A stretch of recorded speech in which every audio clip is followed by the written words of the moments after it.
তো গাইস আজকে একটা ফ্রেন্ডের বার্থডে, অনেক বছর পুরনো ফ্রেন্ডশিপ আছে আমাদের। তো সেই ফ্রেন্ডের বার্থডে উদ্দেশ্যে আমরা যাচ্ছি একটা জায়গায় ঘুরতে। তো আমি ব্যাগটা নিয়ে নিয়েছি, আর এইদিকে আমার দেখো ক্যামেরা স্ট্যান্ডও রয়েছে।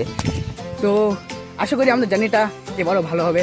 আগেবারও আমরা শুভ ঘুরতে গেছিলাম, ভিডিওটা তোমরা জানো, দারুণ মজা হয়েছিল। আর আশা করি এবারকাও দারুণ মজা হবে।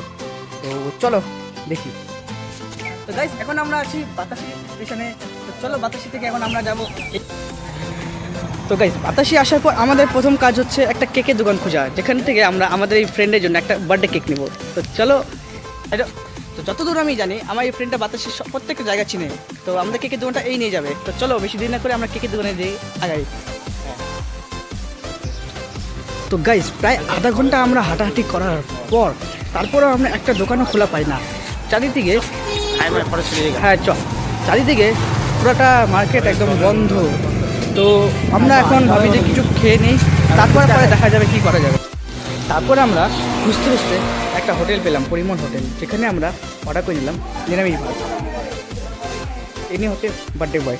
তো ভাই কি বলছি ওরে, এখন এখানে কোনো জায়গায় লাইন নেই, খুব গরম লাগছে, অবস্থা খারাপ, ঠান্ডা জল চলে আসছে। আর আধা বাতাসি বন্ধ কেন আছে?